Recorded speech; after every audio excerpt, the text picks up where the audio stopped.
You supposed to be the chosen child. You know that there was prophecy that was, spoken over your life, and you know what your destiny is supposed to be. And we put this in you, and everything that you do is rebellious towards it, and you never want to live up to the expectations that you know that you're supposed to do, and you so busy trying to be something different than what you're supposed to be, and you know you're supposed to be in a church, and you saved, sanctified, and filled with the Holy Ghost. And that's another thing. Let me share this with y'all. Let me share this with y'all too. I'm gonna be absolutely transparent. For those of you that was raised in a church, especially being raised in like a Pentecostal, evangelistic type of place or whatever, I was saved at 11 years old. I was saved, sanctified, and filled with the Holy Ghost. I had got the Holy Ghost that year. I had got the Holy Ghost that year. And I'm not going to explain it for the people in the back or whatever like that. I had tarried for the Holy Ghost, and I got the Holy Ghost that year.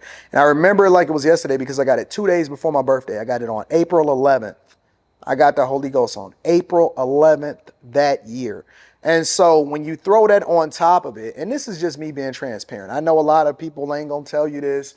A lot of people not going to share the intimate details and their thoughts and all of that of their life. But, my goal is to hopefully have this conversation with y'all, and hopefully, you get something out of it and you turn out to be better as a result of it. Or maybe you share it with your child or something like that. You trying to raise them and they're in the church, and you can give them some game on how it is that they can do things differently. Yes, I was raised in a church. I was raised by a good family. I never was supposed to be rebellious.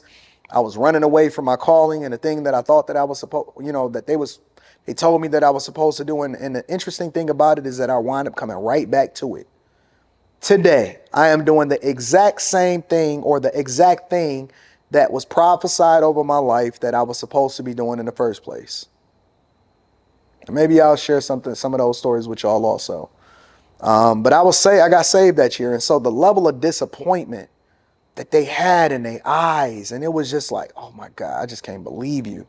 Like, I just can't believe that you would do us like this, that you would disrespect us this way, and we didn't raise you that way, and you try to embarrass us this way, and all of this other type of stuff. It was just a deep conversation. And so much so to where it broke my heart that I broke their heart, and that I had been such a disappointment, and that I was very intentional about what it was that I was doing. And it was bad. It was bad.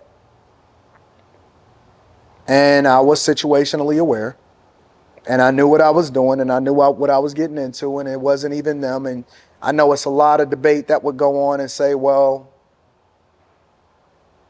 you was just a kid, or you was just 11 and 12 and all of this other type of stuff or whatever. But the reality is that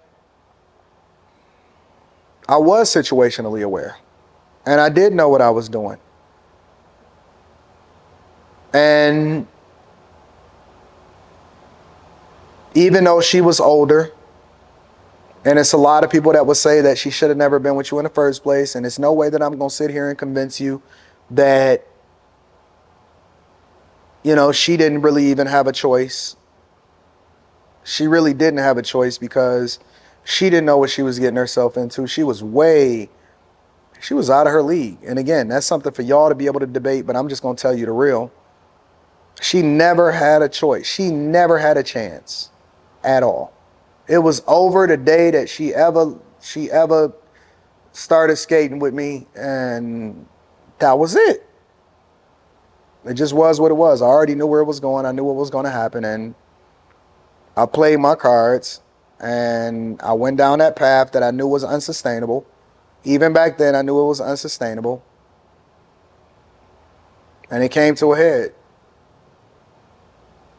And I never looked her up after that. I went eventually, I had to break it off with her. And I told her that my mom was going to come after her, and my parents was going to come after her unless she disappeared. And, she rejected it. She fought at first with me about the idea that, because, young people is dumb. They're dumb as fuck. And so she was like, oh, no, I'm in love or whatever. Or, I'm willing to go to jail for you. And I'm like, no, you're not. Trust me, you're not willing to go to jail. So I had to distance myself away from her for her own best interest. And I never checked for her. I never tried to figure out who she was or where she came, what happened to her, whatever, even to this day. Never looked her up, never tried to reach out, not interested at all. And who knows, maybe she's even watching this right now. And